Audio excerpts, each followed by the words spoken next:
Welcome to the ultimate crowdsourced personal finance show. This is your Friday Roundup. You're listening to Choose FI Radio. The blueprint for financial independence lives here.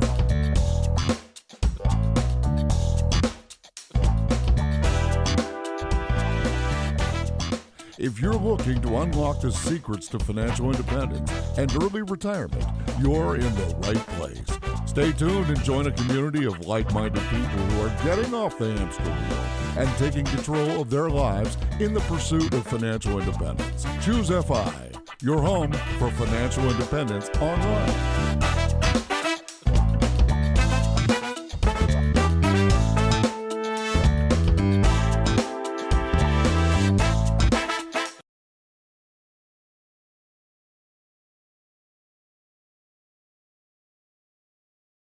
And also getting a chance to do a little bit of translation for a kind of a UK path to FI. There's so much literature that's been written. I feel like those two are a little bit of overlap there. Somewhat redundant. A little bit. Yes. But there's so much content that's been created. See, just go a different path. So much content that's been created here in the United States for pursuing and reaching financial independence, the tactics, the strategies, the investment vehicles, and the retirement vehicles. All those things have been, kind of documented very, very extensively. And one of the common themes I see from our audience, which increasingly is an international audience, 70% of what you say is universal, applicable to my entire life. I love it. But the 30% or such, I have to translate, and I have trouble doing that. So, periodically, when possible, I would like to, especially for some of the larger countries that are out there where we have large audiences, to be able to bring an expert in and have them kind of help us with the translation. David helped us with that. And Brad, we'll get your feedback on that. But first of all, welcome back. Man, you tackled the white whale in the vacation world. 20 days, one stretch. You've been gone from July 30th to the 20th of August. People say, oh, wow, he's not retired. I would say when you can take 20 days off when you want, what's the difference? That is very, very true. Yeah, it's good to be back. It's kind of crazy, actually. We spent the last 3 weeks in Maui, and it was just a really wonderful family vacation. It was amazing, honestly. It was exactly what we had hoped for and planned for all this time. It was like living there. And I think that was actually what we were hoping for. So I think just like anything in life, you realize as you live it, what you're looking for. How can you be that 1% better next week, next month, or in this case, that next year? So for instance, last year we went to Scotland and England, and it was an amazing trip. We were there again, 3+ weeks. We moved around a lot. Every third or fourth day, some cases every second day, we were packing up and moving. And it didn't feel relaxing. It was wonderful. We got to see Scotland, but it didn't feel relaxing. So this year we said, all right, that is not what we're looking for. Let's test something else out, right? Jonathan, like we talk about experiment. This was an experiment with a trip of ours. So let's test this out. Let's stay in one spot. Let's just pseudo live in Maui for 3 weeks in one place. We'll unpack. We'll put our clothes in a dresser instead of just living out of a suitcase, right? We'll shop at the local, I was almost going to say food store. You could have just said food store. Nobody would hold it against you. I've been beaten down with this food store thing from Long Island so many times. We're a non-judgmental show, man. It's like the great unpacked scandal of 2017, right? Yes, for those who have been here with us since the beginning. Yeah, you get the inside references. But anyway, we went to the local grocery stores, and it was just like living there. And it was really great. Obviously, we did a lot of the tourist things. Naturally, we're not going to go there and just kind of live our lives and play Settlers of Catan 10 hours a day. But you did play Settlers of Catan. We played easily 50+ times. And your wife is amazing at that game. Can I just say, that's a sidebar for another day. But wow, she's good at that. Yeah, not only is Laura good, but the kids are good. I mean, Molly at one stretch, our 7-year-old won 5 times in a row. She's playing at an adult level on any table in the world. So anyway, long story short, really great vacation. Super happy to be back, very rested now, and just feeling good. Well, while you were gone, I had a baby. You had a baby.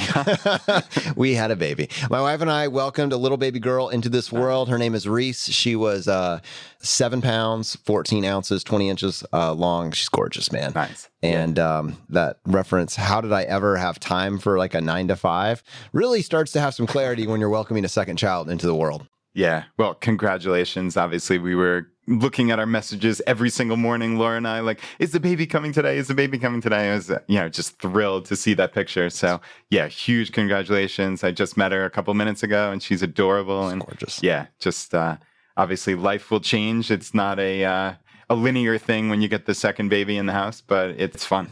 I think it's probably going to be a few years, Brad, before I will be able to take her with us on maybe a family trip to Maui. But if hopefully that's not your last time. No, it's certainly not the last time, Jonathan. That's for sure. And that's what's funny about almost like the paradox of having all these options, right? Being financially independent and being able to do whatever you want with your life. I mean, we can travel anywhere and we can spend our time as we see fit. But Laura and I are already talking. Is 2020 going to be another trip to Maui? It's going to be hard to pass up. Nice. All right. So we'd like to go with you. And I mean, I know while you were there, you got to meet a bunch of people in the local groups. Yeah. Oh, it was so cool. They welcomed us with open arms. I mean, we had a meetup at the Maui Brewing Company. And I think they said they're a pretty new group. They haven't really had any big meetups, but this was the biggest one by far. I think there were easily 20 people in the Maui Choose FI local group, right? And Angie and Karen and Marcy, they were just amazing to me, giving me all this information. Anytime I had a question, they just would send back thousands of words, literally, of information about like, oh, you should go on this hike and this is the exact entrance. It was just really neat. And then Kristen and Ryan actually did a Strong First kettlebell workout with me, which was awesome. She's a certified Strong First kettlebell instructor, I believe, and got to go to their house and hang out. And it was super, super cool, Jonathan. Strong First kettlebell instructor. Yeah. So if you've ever listened to the Pavel Satsulin episode of the Tim Ferriss podcast, which frankly I've listened to probably 5 to 10 times in my life. It's one of the best podcast episodes I've ever listened to. Wow. It was funny. I was talking to this guy, Ryan, at the meetup, and he's like, oh yeah, my wife does kettlebells. I'm like, oh, is that by any chance Strong First? And he's like, how the heck do you know that?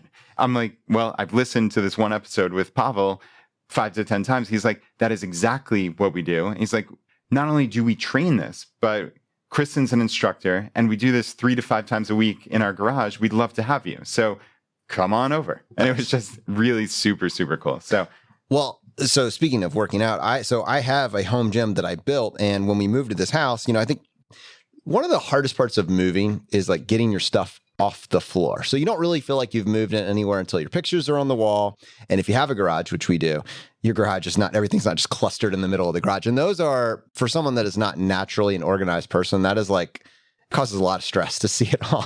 I'll just get rid of it. It's just gone. But this past week, these past 20 days, this past week, while you were traveling the world, we had a baby and I cleaned the garage and I got all the mats set out, got the barbells set out, the kettlebells, everything's set out, and we're back at it. So, nice. Yeah, that's very cool. I did notice how clean the garage looked when I walked through it this morning. And I actually did have one other shout out. Actually, while I was there, it was this crazy coincidence that one of our local group members, this guy Quinn, he messaged me and said, my friend Ellen has this big YouTube channel and I saw that. It popped up on my feed. She had you on to talk about financial independence. Yeah, it was crazy. They follow a financially independent life. And actually, she has this YouTube channel. It's most about intentional living and raising kids in Hawaii, living a vegan life. And I think they have like 700,000 subscribers. I'm like, wow, this is crazy. And she was planning on doing a weekly episode on financial freedom. Quinn said to her, hey, Brad from Choose FI is going to be here. Let's get him involved. And it was just really, really cool to meet them. And the video turned out great. So we'll link that up in the show notes for sure. You never know who you're going to meet on travel. That's one of the cool things about traveling, right? It's like you just never know what experiences are coming. Like we had some wacky stories that maybe we'll save for a B-roll outtake at some point here. I don't think prime time's ready for this. No. Breaking down in the middle of nowhere, like a Breaking Bad type scenario. Yeah, it doesn't make prime time, but yeah, it makes for some good stories. But you just never know. That really is the cool thing about traveling, is you never know who you're going to meet. You never know what life experience you're going to have. And I think that is one of the beauties of traveling, and why I love traveling the world and exploring new things and meeting new people and really showing the world to my daughters. Awesome, man. And I think what you've crafted for yourself is a life where your most precious, non-renewable resource, your time, you can dedicate to the people that are most precious in your life. And in your case, and many other people, it's your children, your family, your friends, your neighbors, maybe. I mean, your relatives. It's going to be unique to you, but it's pretty cool when you can actually allocate your time to those individuals. So I'm excited for you. I'm excited for us, what it means for us and our families. And it's pretty cool that we actually get along outside of this podcast, that we can do this stuff together. Yeah. Laura says we can go on vacation with them to Maui as long as we don't bring too much work with us. So we'll try to respect that. Okay, let's go ahead and switch gears here, man. And I want to get your takeaways on this episode with David Sawyer, author of the book Reset. We talked about it on this past week's Monday episode.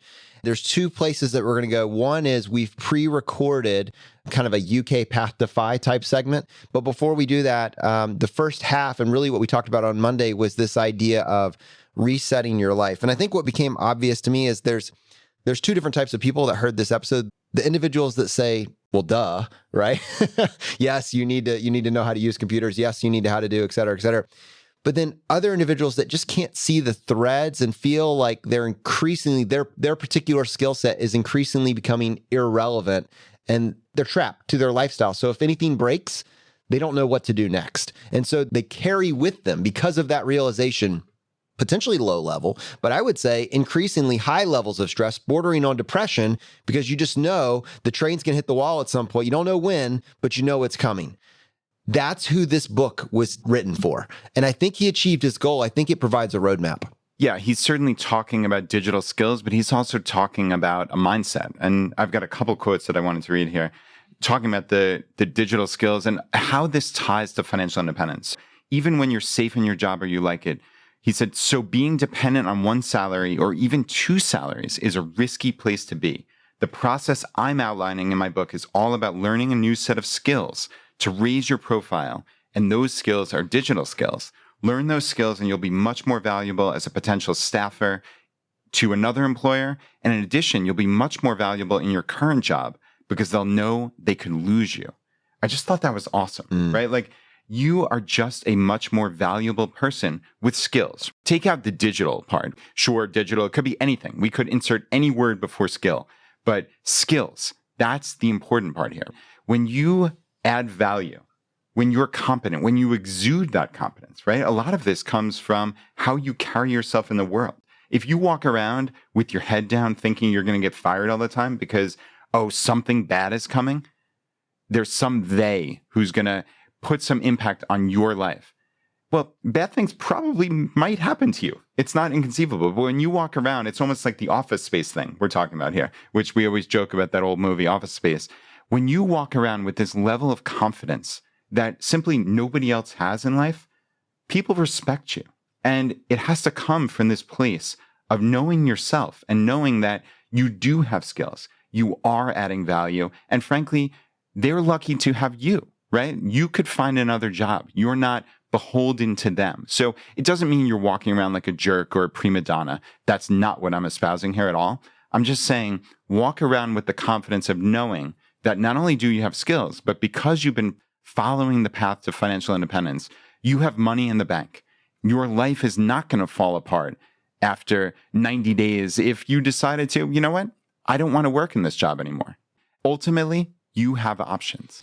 I haven't prepared enough to really crush, if I wanted to explore the segment as much as I really want to. Like, my heart is here. I haven't had enough time, just with everything that's going on, to prepare as much as I would like to. But I think there's something to be said for that individual that is feeling stuck. Start to map, like, just to plant some seeds. I think ultimately any road to self-discovery, any road to growth starts with you being willing to ask a question. And I don't know exactly what that question is, but it doesn't hurt to ask one and then iterate it. What I was thinking, I'm working with an individual right now. She's a friend, and she is very competent in her field as a manager, but does not have the digital skills that we were referencing earlier, and things that I take for granted, like Command C, Command V, switching tabs, being able to set up a Google Doc, share a Google account, things that David was talking about. I met her for coffee last week, and I was just trying to catch her up to speed. Like, how do you connect another email to your Gmail so you can have everything together? How do you use something like a LastPass manager so that you don't have to carry around a binder with you with 1,000 passwords in it, or just reuse that one password, ABC123? Oh, nobody listen. Don't strike that. Like the things that I think I take for granted, maybe as a millennial and maybe Generation Z even more, someone in their 30s or 40s that hasn't made that switch, it is a little bit harder. And so when there's so many things you can learn or could learn, where to start, I find myself teaching these same things or wanting to teach these same things over and over. And here's how you set up a Gmail account. Now, maybe there's individuals that don't want Gmail account. I think that everybody at this point, you should just give up, get a Gmail account. That's my personal bias. But my mom still has an AOL account. At least she doesn't pay for it. There are individuals out there paying for AOL accounts. Get a Gmail account, learn how to set up a Google Calendar, learn how to use the cloud and be able to store your documents, learn how to not have to look at passwords on a sheet of paper. I mean, that is not more secure because you have written it down on a notebook somewhere. Come up with another system. Really thinking through these individual steps, then learn how to market and brand yourself and be able to identify what your skills are and what skills you would need to get the job that you want, because you can learn those. And I think that's one of the things that I'd like to do in the coming years is kind of map out.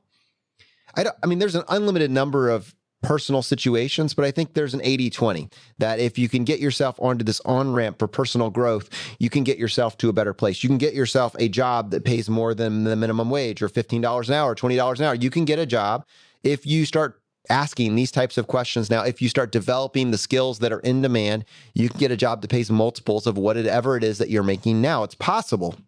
I'm not even going to say that it's going to be easy or that it's going to be simple. I'm not going to throw any of those terms out there, but it can be done. It's possible. And I think that in some varying degree, it's predictable if you become a more useful person with more useful skills.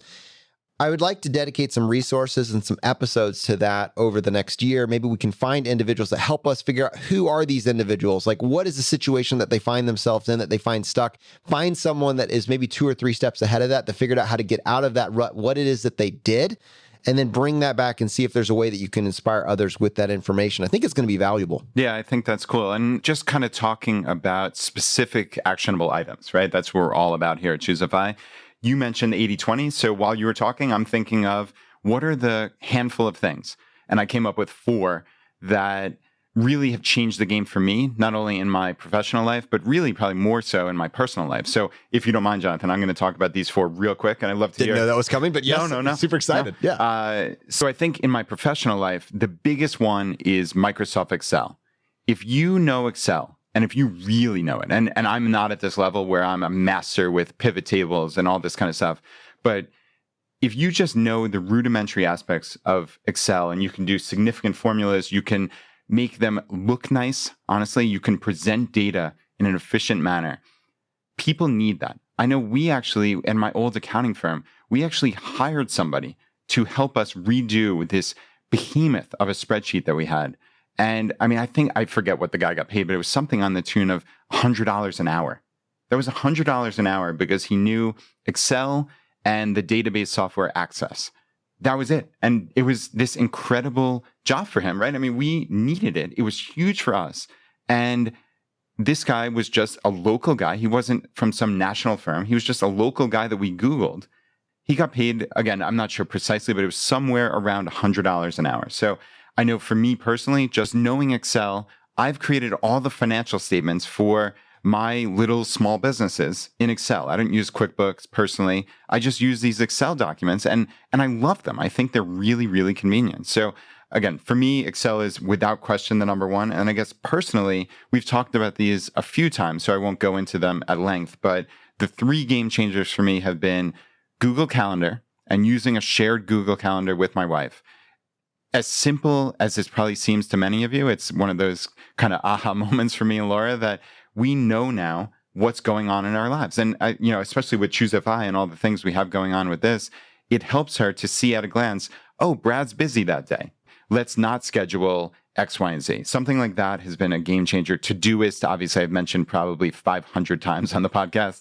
We're still working on 500, Brad. Now, last time I counted, you were at 396. Yeah. You'll get there. They'll give you your plaque once you make it to 500. Yeah, really. Yeah. So, Todoist has changed everything for me. I have all of my life tasks, everything that's recurring in my life in Todoist. It's not in my brain anymore. I don't need to remember. It's in Todoist.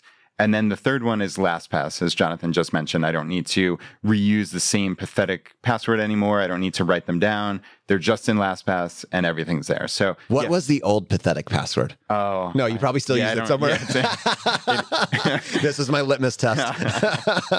I'm good, but I'm not that good. We were so close. All right. I would add on to that, just because you said Google Calendar, it's important to point out, and this is kind of why I said Gmail. Having a Gmail account is what gets you access to all of those. So a Gmail account as well is an important thing. And then managing your contacts in one place and being able to set up a Google Drive. So you said Google Calendar, but being able to share files with individuals. It's great to have Excel, but honestly, a lot of this stuff is team-based now. It's a collaborative process. If you are someone that can organize people and get people to work on a project or a task together, that is kind of this next level. So first is learning how to use them for yourself. Second is learning how to get other people to collaborate on whatever it is that you're working on, because that is a very marketable thing. That's something that you can talk about in a resume, in an interview. It's just your ability to actually organize and move a project, a team-based project forward.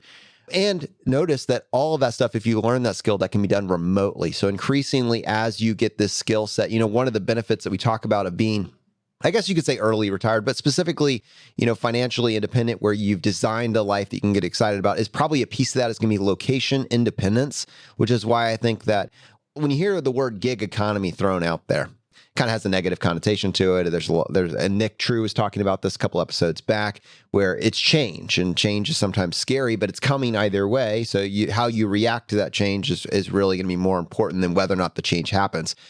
And if you have been able to craft a life for yourself where you have location independence, you have time flexibility, time freedom, you can take that 20-day vacation when you want to take it. There's a lot of benefits there. And so these skill sets that you just mentioned that I'm talking about, they free you from having to check in for a 9 to 5, right? They give you a lot of that. So it's certainly, building this digital skill set is important. And I would say that even for the individual that isn't going to be like tech savvy, is going to go maybe a different route, is going to use maybe hands-on skills. I mean, you were kind of making the point, and I think it's valid, that it doesn't need to be digital skills that you're a master of, but it doesn't mean that you should ignore it, because even with let's just use trades as an alternative to this, because it's probably the polar opposite, right? Your ability to handle these things is probably more rare on the trade side of things. So your value will be elevated even further. If you can bring a little bit of these types of digital skills to trade work, it is going to set you so far apart on that spectrum that it's going to be unreal. And again, trades are another area where you're going to easily make above the median income if you learn that skill set. So it's kind of, again, this goes to talent stacking, right? This is what I look at. You have these disparate skills that it's hard to see the connections, but if you make enough of them, you start to see the threads that other people aren't making. And while it's hard to connect the dots ahead of time, you look back 5 years from now, you look back down the road and you say, oh, I see how learning that and how I was able to put something together, craft this life for myself. And I don't understand why anybody else isn't doing it, because they weren't connecting these disparate dots. Connect the dots. Okay. Well, what do you think, Brad? Should we go ahead and tee up David to introduce to us the UK path to financial independence? Yeah, let's do it. David, thank you so much for joining us back on the show today. The reason that I wanted to do this is we actually have a fairly significant audience in the UK. And one of the themes that I see is, hey guys, I love your podcast. I love that you talk about mindset. I love that you talk about tactics. Most of it is something that I can immediately take action on. But I get stuck when you start talking about 401k and Roth and tax advantage strategies. Like, I just can't use that. And one of the things that struck me when I was reading this book is you described this painstaking process to translate that exact information because you couldn't find it. Absolutely. So I was reading hundreds of US blogs and reading all the books. Then, for instance, in The Simple Path to Wealth, when I got to the chapter on 401ks and that sort of thing, I just had to skip, life insurance, healthcare, power of attorney, what funds to invest in. I mean, that was the key. So yeah, I had to translate all of that myself. And that was what was holding me back, I guess, from really resetting in a financial independence sense. I wanted to ask specifically about investing in funds. I know many of us here in the US, we buy total stock market index funds, and we make the argument that many of these US multinationals have significant international reach. So therefore, we don't necessarily need to buy international funds, et cetera. Do you find people making the same argument in the UK? Is it total stock market index fund for the UK, or like what type of funds did you eventually hit on? No, you'll find the opposite from people in the know in the UK. The UK ethos is investing in an all-world fund. So if you take it down to its easiest level, and if someone reading Reset wanted to do this, you'd get absolutely no argument from me. The fund I would recommend is the Vanguard Life Strategy 100 until you retire, at which point switch to the same fund, but the 80 version. The UK market is only like 6% of the world market, but the Vanguard Life Strategy Fund has an overweighting, if you like, of 25% to the UK market, which slightly guards against things like currency risk. So the portfolio I'm suggesting, mainly because I feel it's interesting, you learn more about the stock market if you have a basket of funds, if you like, that sort of mimics that. And in addition, I can tilt as well to small cap and value stocks. So I recommend a portfolio, well, a core portfolio, if you like, you have 6 funds, which breaks down as 25% UK, 45% US, 13% Europe ex UK, Japan 7%, emerging markets 7%, Pacific ex Japan 3%. But if you really want to get into it, add in a small cap fund at 5% and a value fund. This is a world small cap and a world value fund at 5%, and slightly reduce your quotients of the percentage allocations I've just mentioned. So my core portfolio is a 6-fund portfolio of index trackers. And if you want to go for the tilt, add in a further 2 funds, one of which is an ETF rather than a pure index fund. So someone heard that and that just all went straight over their head. And they're wondering how to, like, practically speaking, what are my action steps? Are there like resources, Reset? Obviously, some of this is documented inside the book Reset. Are there articles or resources that kind of like make this a little bit more of a roadmap? Like, where would someone start if currently their idea of investing is just their friend gave them a hot tip on a single stock, or maybe they had a friend who was an advisor who got them in maybe in over their head with something that has some ridiculous fees. They're trying to unwind it and they're trying to incorporate maybe a simpler strategy that includes more index funds with a focus on low expense ratios. Where does someone like start their own translation journey? Right. So the Reset is half of it is about financial independence core. I think you've just mentioned from page 119. And it talks about financial independence as a whole, but also giving you action steps as well. It makes the case eventually for index investing, but then it absolutely doesn't leave you hanging. It gives you a 10-point investing plan, and it's aimed at people who haven't got a clue about investing, wouldn't know where to start. And if you follow these steps, you'll have a good balanced portfolio that sets you up for the rest of your life. So David, just to be clear, you mentioned Vanguard. So I assume that people in the UK can invest in Vanguard. I know we talk about Fidelity and Schwab. Do you have the ability to open up accounts there as well? Like, where do you recommend? Absolutely. I recommend Fidelity and Vanguard. Vanguard only opened up to retail investors, i.e. normal people, in the UK last year. But you can only invest currently in ISAs, and that's individual savings accounts in the UK. You can't invest in SIPs, which are self-invested personal pensions. Now, most people will want to be investing within these tax-advantaged wrappers in the UK. So I would suggest going with Fidelity and investing through Fidelity in the funds recommended in Reset, and investing in your ISAs and your SIPs. And then when Vanguard open up their SIP platform, which should be later this year, personally, I would recommend switching all of that over to Vanguard. Now, with Vanguard, you can only invest in Vanguard funds, but considering I'm a great proponent of Vanguard funds, I don't see that as a bad thing. Fidelity, you've got much more fund choice. You can invest in all Fidelity funds, all sorts of other providers, and shares, God forbid. The reason I'm suggesting that is because Vanguard is cheaper than Fidelity.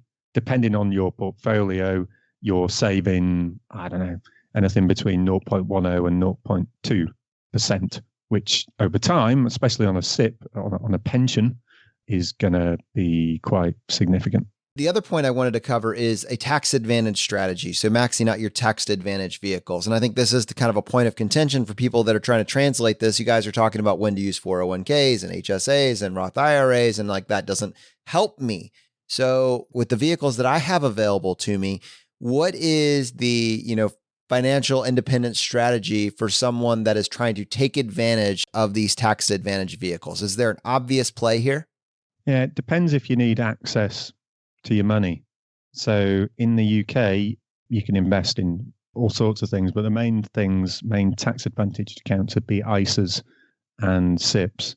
So with an ISA, you can invest up to, and there are all sorts of different ISAs, but assuming it's a stocks and shares ISA, you can invest up to 20 grand, which is plenty for most people, but you don't get tax relief. With a SIP, which is a self-invested personal pension, you can invest up to 40 grand as long as you earn, that amount or more. And it depends on the tax relief that you get, whether you're a basic rate taxpayer or a higher rate taxpayer. So you get tax relief from the government. So SIPs for ordinary people or paying into a defined contribution scheme, and that's your workplace pension, which is going to be, for most people, their main pension vehicle. SIPs are a good vehicle. However, if you need access to your money, obviously don't put it in a pension, put it in an ISA.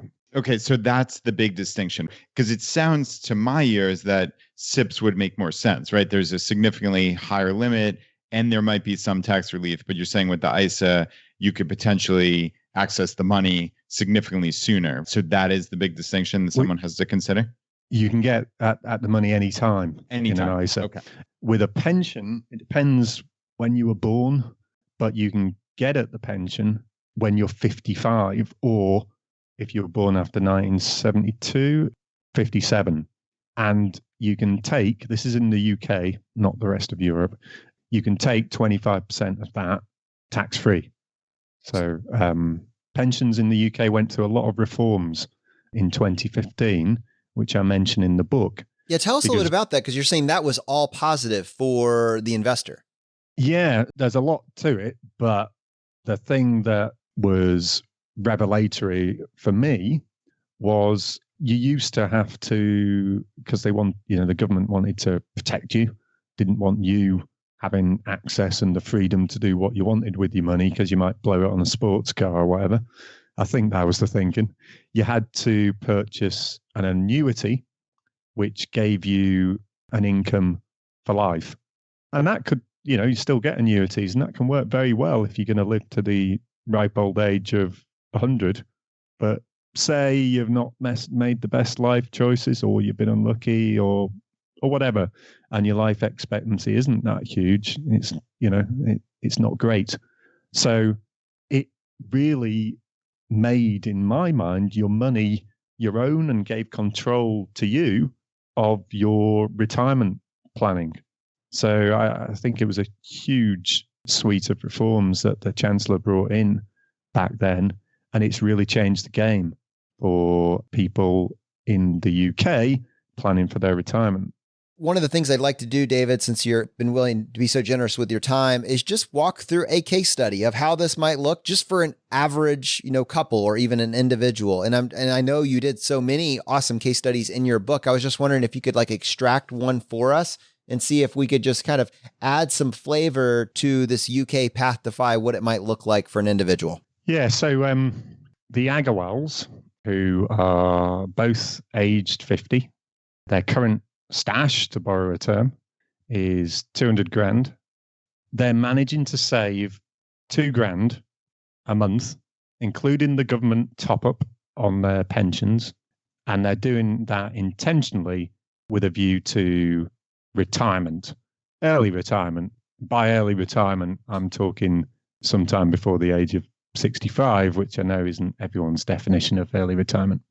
So Patricia, what is normal retirement in the UK? Like 80? Well, funnily enough, I heard this on one of your shows, actually. I think it's pretty much the same in the US by the sounds of it. But, most people work until they're in their 60s. And most people rely on their state pension. And most people at this stage in life, in their 40s, have very little in their pension scheme and very little idea of, they know they're going to retire and they'd love to retire early, but they just don't have a plan for it.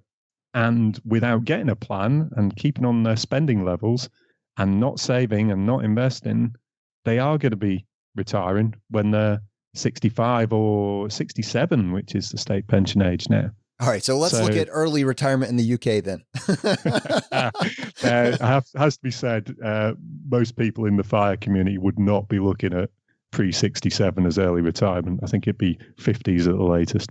But anyway, Patricia and Sunil, they had their 2 kids, Joe and Sky, early. The kids have left home now. These 2 50-year-olds have reevaluated their lives, and they've got a bit more, obviously a lot more, kids haven't flown the coop, disposable income. So they're both working full time, and they're trying to make up for lost time. Sunil has quit his job and he's set up on his own, and they've committed to saving this £2,000 a month for the rest of their lives. Now, it will take the Agarwals 13 years to achieve financial independence if their target, which is the target I use throughout the book, is £855,000, which at a safe withdrawal rate of 3.5%, which is the one I'm recommending for UK investors, means they'll have about 28.5 grand after tax to spend every year in their retirement, which is should get them a comfortable lifestyle. Is that, I guess that would be a follow-up question. Is that a comfortable retirement? 28,000, kids are out of the coop. Does that give you a middle-class lifestyle inside the UK? It does. In the UK, there are 2 excellent resources for normal people wanting to find out more about their finances, amongst other things. One is Money Saving Expert, and that's sort of fronted by a guy called Martin Lewis, who's done more for financial literacy than anyone ever in the UK, I would suggest. And the other one is Which Magazine, which is a consumer magazine. It's the UK's consumer magazine. So Which did a study of their members. It's 2,000 and then 6,000, and they surveyed what would be a comfortable lifestyle and what would be a luxury lifestyle. And this was last year. So they found that a luxury lifestyle would be 39 grand and a comfortable lifestyle would be 26 grand. So 28, 29 grand, depending on where you live in the UK. And if you're living in London, it's obviously going to cost you more. That should get you a good lifestyle, including 1 or 2 foreign holidays and things like that. A luxury lifestyle, you maybe get a yacht club membership, long haul holidays, that sort of thing. A few more bells and whistles. So someone wants the luxury lifestyle, fat fire. Like what is the, if 855 gives you the comfortable lifestyle, what dollar amount or what amount do you have in mind for that kind of luxury lifestyle? Oh, God knows. I'd have to. There's no upper limit. You can have as much as you want. I think if you times, let's just get the big button calculator out. Yeah, just sorry. Bear with me. Just 38 times 25, right? 39,000 times 28.5 equals 1,111,000 as opposed to 855,000. But of course, as you know, these figures are, you have to have a figure, absolutely. And you have to be comfortable with your own safe withdrawal rate. But if the economy crashes, you can always get a job. There's so much flexibility. You could downsize your house, all sorts of things. So yes, you need to work to a figure. But if your mindset changes and you really embrace the concept of FIRE, you'll be a different person. You'll be more flexible and you'll be all on top of things like, sequence of returns risk and all that jazz that you need to be as you're coming up and in the early years of retirement. So, have your figure, but it's not the be all and end all. And what comes to mind is, the U.S. Tax system can probably sound like the wild, wild west to someone across the pond. You guys do have some other advantages built in, like, for instance, like healthcare is not a line item on your budget. You also have some additional opportunities baked in when it comes to side hustles. I believe you have basically some tax advantages built in if you decide to do something like Airbnb or maybe just rent out a room, basically, to simplify it down. Isn't there some provision in your tax code where you can get up to, I believe, like $7 grand completely tax-free when you rent out a room? There certainly is. All covered in reset. Also, if you, for instance, bought a house, did it up for a year and sold it again and made, 50 grand, 100 grand, you wouldn't pay any tax, any capital gains tax on that. So, that's pretty good. I don't know if that's the same in the US, but that's a pretty good hack that I know quite a few people have done in the UK. Yes, there's a lot of pain for that year or two when you're doing that house up. Maybe you've got the house and you got the payment of the rental of the other house, or you're living in the house in the midst of all this detritus. But, go through that pain and come out the other side and you've got like 50, 100 grand in the bank. That's not bad, is it? Absolutely.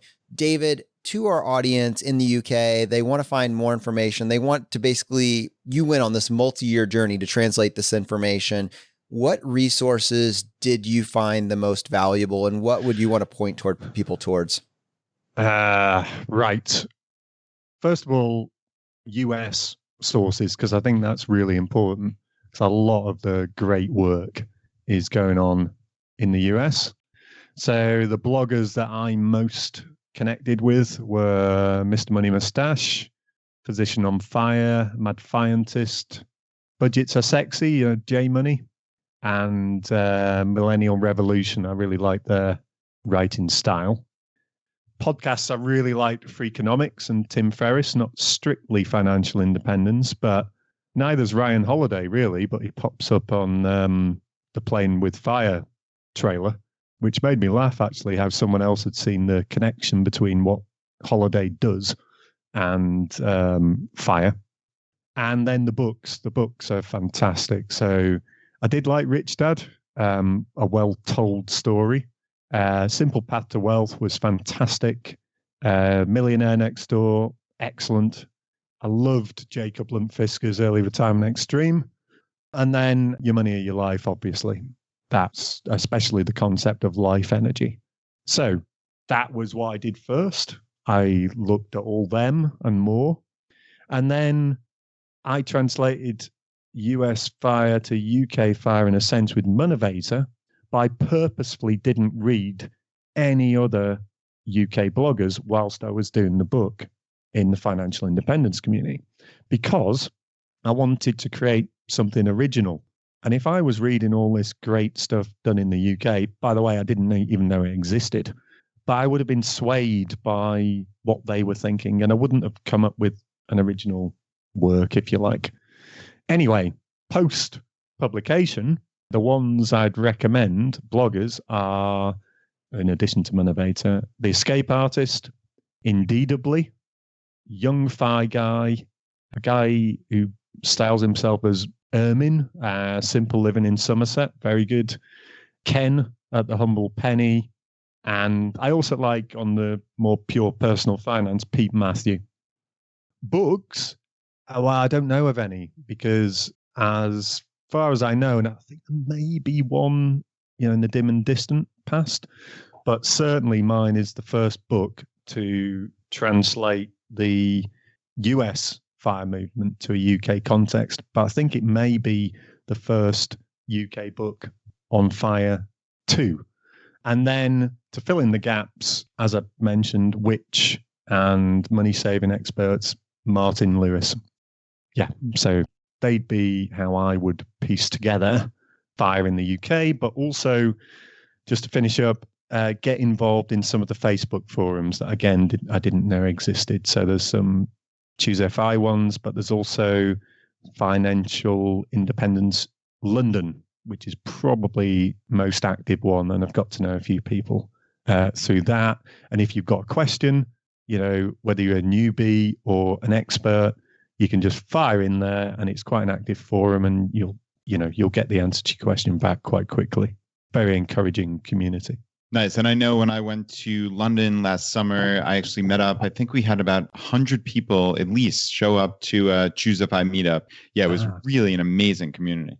Yeah, Barney at The Escape Artist and Ken at The Humble Penny seemed to sort of be a catalyst for gathering people together in London, but it's less connected once you go out of London, I would say. Well, Brad, again, to David, he was so generous with his time. I mean, I know that episode, when we recorded it, we finished what we wanted to cover, and then we asked him, can you hang out for another 30, 40 minutes to help us, with this, just because we know that I see it. We have local groups in the UK. I see this, I love the show, love the podcast, but I'm struggling with the translation. I just wanted to kind of slow down on this, since we have the luxury of this Friday roundup, and just put a few of these ideas back into the universe. And I think he did a great job, at least broaching the conversation. Yeah, and Jonathan, I just wanted to give a shout out here to David's book again. It's called Reset, and we did set up a short link. It's choosefi.com/reset. Let me look at your laptop, Brad. I'm pretty sure the entire title is a little bit longer than that. David said he just didn't want to he wanted to make sure he used enough words. So the full title is Reset: How to Restart Your Life and Get FU Money, the Unconventional Early Retirement Plan for Midlife Careerists Who Want to Be Happy. That could win an award for the longest title I have ever heard, but the book's good, man. It's real good. Okay. Well, let's go ahead and switch gears here. And I want to bring MK back into the conversation. We introduced her back to the community. She's coming on the show to be our showrunner and head of our publishing, Choose FI Publishing. We actually interviewed her. I believe it was in episode 85 of our podcast. The title of the episode, From Passion to Profit. Her and her husband followed the tenets of financial independence to reach financial independence at a ridiculously young age. She has left her corporate career, and she enjoyed about 2 weeks of vacation. And then we just asked her if she could come join us here. So we're super excited to have her. And already Brad, I'm seeing together the content that she's put together. She's helping us put together these shows. I'm really excited for what this fall is going to bring. Yeah, same here. And MK, welcome back. What's going on in your world? Hey guys, thanks for having me back. It's been an exciting summer down here in Florida. So we're getting settled into our new place. I'm working on reading and writing all kinds of books. So my nerd dreams are coming true. Today, instead of bringing you one win, I have a voicemail from Elizabeth. So she called in to share a whole bunch of wins and changes that she's made to her life in the past year since she started listening to the podcast. Hi, Brad and Jonathan. This is Elizabeth, and I'm calling you on my 40th birthday. I found Choose FI about a year ago, so I wanted to let you know what's happened in that year because of what I've learned through your podcast. First off, tax-deferred retirement accounts. Total game changer. My husband's a state employee, and we had no idea about the 457 plan. We maxed that out in 2018, and then he turned 50 this year, so we maxed it out for 2019 with $25,000. We also maxed out our HSA and invested that. And because I'm self-employed, I called the wealthy accountant and got his help designating my business as an S Corp so that I could start a solo 401k and contribute to that as an employee and as an employer. When you add all of that up, including my husband's 403b contributions, this year we're investing $70,000 pre-tax, which is almost half our income. One reason we could do that is we cut costs across several categories, including switching to a lower cost cell phone carrier and insurance provider. We also hacked our travel budget down to almost zero with rewards cards. We're now on a plan to reach FI in 8 years, which lines up perfectly with our daughter's graduation from high school and the point at which my husband's eligible for retirement status with his employer. There's no pension, but what that status means is we can stay on the healthcare plan if we take over the full cost. I'm really hoping there will be a better option by then, but at least we know we have one way to handle it. Now, the best part, community. First, we got to meet Mr. 1500 and his family last winter after I connected with him in the Facebook group. And he was gracious enough to let me write a guest post for his blog if you want to read about that. I also met 2 really cool women in the group that I've talked with on the phone, and I found one other person in my city and met up with her for coffee. Those conversations were so fun that I decided to go all in and join the UK Chautauqua this year. And it was amazing. I can't even get into how awesome it was, but if you want to hear more, I wrote a guest post on that for JL Collins. Crazy thing is, it wasn't even 2 months ago, and I've already gotten together with 4 people from the trip. It's really true what they say. I feel like everyone there became a really good friend almost instantly. So I want to thank you both so much, everything you're doing. I've been listening to the podcast in order from the beginning, and I'm not even remotely caught up yet. But maybe I can call back when I turn 41 and let you know how year 2 went. Thanks again, guys. I'm so grateful. Keep stoking that fire. Wow. MK, that's amazing. I feel like for her 41st birthday, she should just join us on the show. Yeah, for real. That's cool. I love that idea, though, actually, of having her call back every year with a quick update, right? Like, wouldn't you just... actually, the Mad Scientist does this with his podcasts. He winds up... Every year he has a short episode, and this one was just my 3rd year of retirement. And it's like a little short summation of what's been going on in his life and what major actually psychological changes he's kind of undergone. And this voicemail from Elizabeth, it actually reminds me of that. So Jonathan, $70,000 in pre-tax contributions. That's a pretty awesome 50% savings rate. Yeah, that'll work. That'll work. 8-year path to FI, when their daughter's going to graduate high school, and exactly when the husband can take withdrawals. It could not be better. That's a perfect little glide path. I love that. Well, we will make sure we get Elizabeth a birthday party invitation to call us again for next year. Yes, do that. But yeah, our next shout out comes from Nick in the Choosify main group. So Nick shared a win that he had with his business, which is exciting because we do have a business owners Choosify cohort group as well. But he posted this in the main group and he says, Monday motivation. This is for the rest of you who need a little motivation to start or renew your side hustle. A few years ago, me and my wife started a side hustle, a professional organizing business. The first year was rough. We only had a few clients and just about broke even for the year. After our second year, we were able to pay off $20,000 in consumer debt, freeing us from credit card interest rates and fees. Now in our 3rd year, we just recorded our biggest month ever, July 2019, in which we made $15,000 in 1 month. Side hustles, and any business for that matter, are rarely an overnight success. But if you love what you do and are mindful of how you do it, what you can achieve will always leave you asking why you didn't start sooner. For those of you who are still on the fence about starting a side hustle, I ask, what is your side hustle idea and when will you start? Nice. Were there a lot of comments on that one? There's 54 comments. There's 143 likes, loves, or wow faces. No gifts. No, just kidding. There may be some GIFs. Oh, wow. That is amazing. Huge congratulations. And Brad, rarely an overnight success. I think that is at the heart of what he's saying. It's like, it doesn't have to work on day one. Like you don't, on day 2, you don't decide whether or not it was a failure or a success by what happened on day 1. Right. Yeah, no, you need to keep working at things. I can talk about my own life and say, not only were my first initial websites not overnight successes, they were really abject failures by any objective measure, but I don't look at them like that. It was probably 7 years of slog. it wasn't fun, it wasn't glamorous, but I learned and I moved forward and I took those lessons. And like you talked about before with your talent stack, is you put together these different little talents. And I was not and am not world-class at anything. And I don't look at that. Four. Well, yeah, maybe Connect Four. You got this, buddy. Yeah, thank you.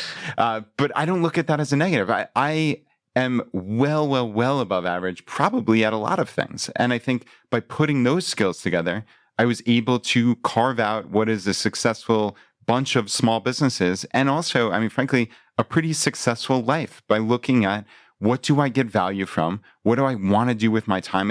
It's being discerning.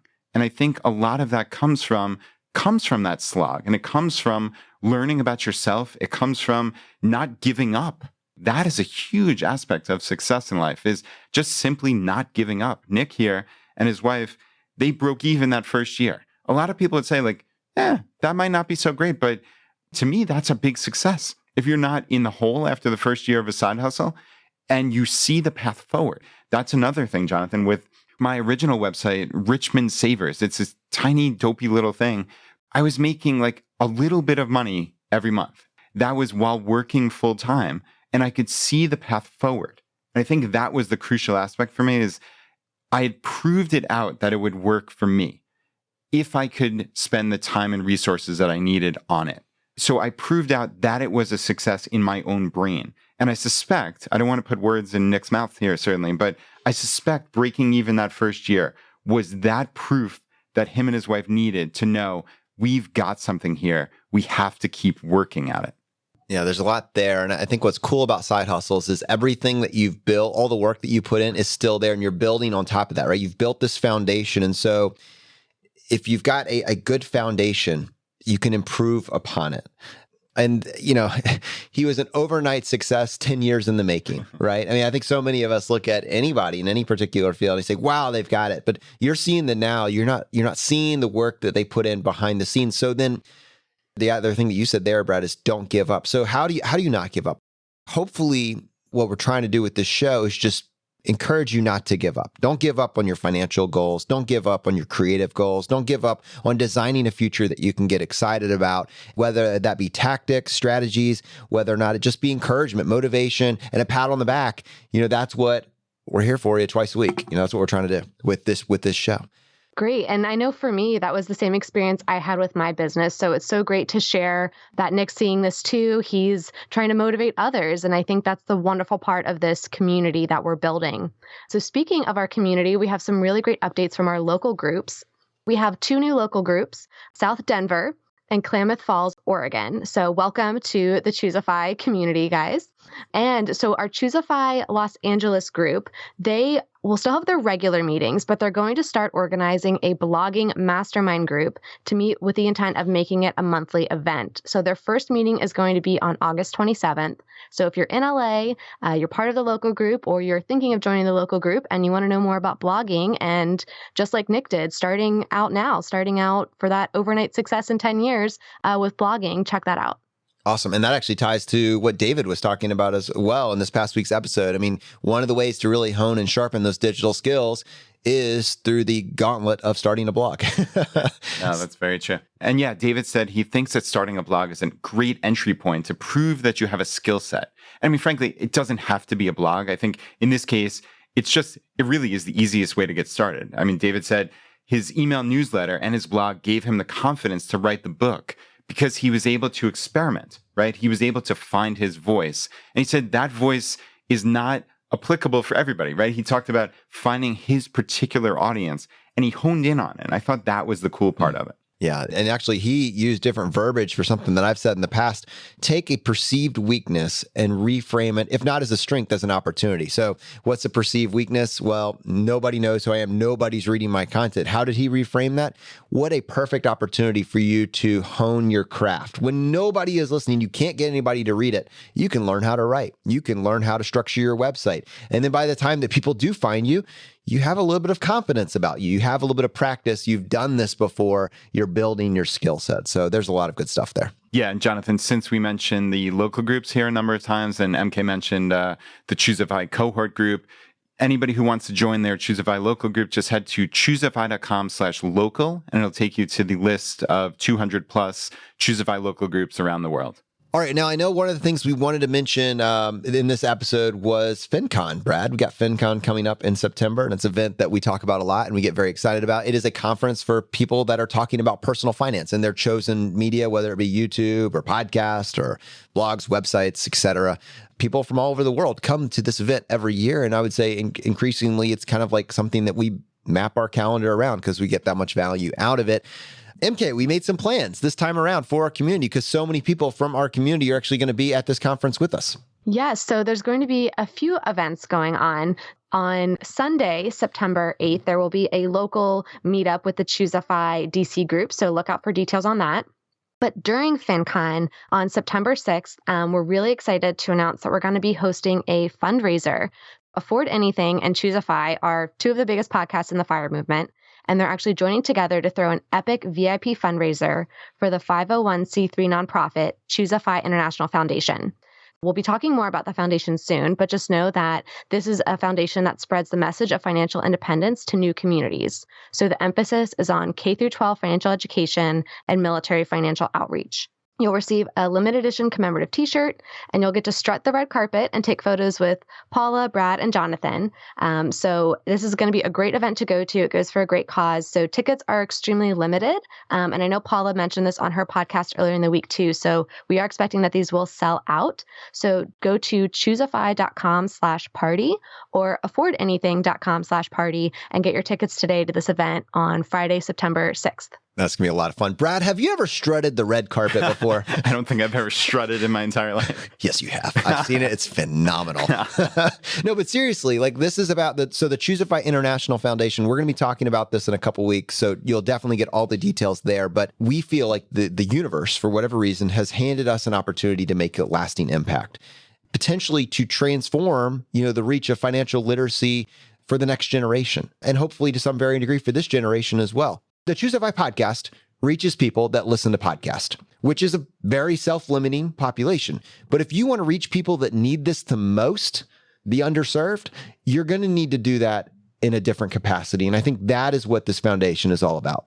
Yeah, I mean, Jonathan, this is the biggest thing we have done to date. And I think it really is the project that we're going to spend our entire lives on. That is what the foundation means to us. And this is the launch party for the foundation. So yeah, it's Friday, September 6th. You don't have to be attending FinCon. If you live in the DC area, or as Jonathan likes to say, within a 6-hour drive. Just a quick 6-hour drive. We would love to have you here. So this is a fundraiser for kicking off this foundation. And we genuinely think that this foundation can make a significant dent in the world and can bring this knowledge of financial independence that all of us share. This is not about Brad and Jonathan. This is not about the name Choosify. This is about spreading this message and taking this community that we've all built together. 200 local groups. That's not about Brad and Jonathan. That's about the people in Edinburgh who are getting together for a meetup, in Maui, in Sydney, everywhere across the world. It's about you taking all of those people and coming together for a common cause. And that's what we believe this foundation is. So that's why we're spending time raising money for this. That's why we're spending time putting together this curriculum that our educators group have spent nearly 2 years on. So we can get this live in schools, so we can get this live at military bases across the world. Who knows where it's going to go from there? Jonathan, we are at the outset of this. We have no idea where it's going to go, but I can tell you, we have an incredibly talented and dedicated set of directors of this foundation, amongst which Paula Pan is one of them. And we are just so excited about launching this. We're excited about having you join us. So yeah, as Jonathan said, choosify.com/party. I love how party is the call to action. How about kickoff? Kickoff would be better. We'll make them both work. Can we just make them both work? If you want to party, go to choosify.com/party. If you want to help us kick off the foundation, you can do that too. Choosify.com/kickoff. We'll look forward to seeing you there. unfortunately, I think that's going to bring this episode to a close. Now, as you know, we like to finish every episode, or at least every Friday roundup, by doing a drawing for a copy of a book that we have found useful. There's 3 books that we offer. The first is J.L. Collins' book, The Simple Path to Wealth. The second is Dominic Cortuccio's book, Design Your Future. And the third book from Vincent Puglisi, Freelance to Freedom. If you want to enter the drawing, all you need to do is just go to choosify.com/iTunes, follow the instructions there, leave us a short written review, and then send us an email to feedback@choosify.com, letting us know that you left a review and what screen name you left it under. We give away 1 book for every 5 written reviews that we get, and we announce the winner on the Friday roundup. So MK, how many winners do we have today? So today we have 2 winners. The first is from James. He says, I binged this entire podcast in 3 months and gained a ton of insight. I already knew a lot of the basics, but the more I listened, the more I've been able to optimize and fine-tune my FI plan. The guests are interesting and creative and help you start analyzing and improving your life. Thanks to them, I gained access to a great community and have benefited greatly from a large group of extremely smart people. Keep up the good work. And MK, the second winner, I believe, is Megan on Stitcher. Yes. So Megan says, life-changing. For the first time ever, I now don't feel so isolated. My husband and I have never felt the need to be flashy or live up to any standard. Our friends live on perpetual credit and can't relate to our lifestyle choices. I stumbled upon Choosify when I saw Brad present at a webcast event. I am so glad I did. I have learned so much from their amazing podcast. My husband and I now have an achievable goal to work towards, and a huge thank you to Brad, Jonathan, and their guest speakers for helping us move towards this goal. You know, Brad, I love that on these reviews, how many people say that the content for them has been life-changing. Like the subject line, life-changing, shows up hundreds and hundreds of times. People saying, this information, this idea, this framework for my life has transformed it. I can't unsee it. It's that powerful, and I think that is why we feel so compelled to. It's not easy making 2 shows a week, 2-hour-long shows a week, bringing this content together. You know, it's not easy, right? But it's worth it. It certainly is worth it. And yeah, it's not easy at all. But man, coming back from vacation and having a recording session the next morning, it's not easy. But man, does it feel good to be back here, back doing what we love doing, which is putting the show together for our community. It's all about the community. All right, my friends, the fire is spreading. We'll see you next time as we continue to go down the road less traveled. You've been listening to Choose FI Radio Podcast, where we help middle-class America build wealth, one life hack at a time.